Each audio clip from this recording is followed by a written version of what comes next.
Hey everyone, welcome back to another quick how-to. In this video, we're going to show you how you can hide your Instagram live videos from someone. So first up here, open up your Instagram application. Now here on your homepage, tap on your profile icon at the bottom right-hand corner of your screen. Now here on your profile page, tap on the three lines at the top right-hand corner to open up your settings and activity.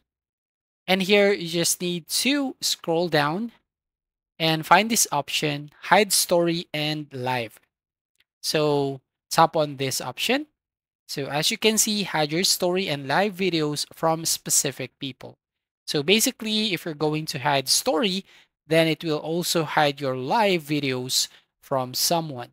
So tap on that and you're going to select any of the account you want to hide. So just check the circle beside that account name.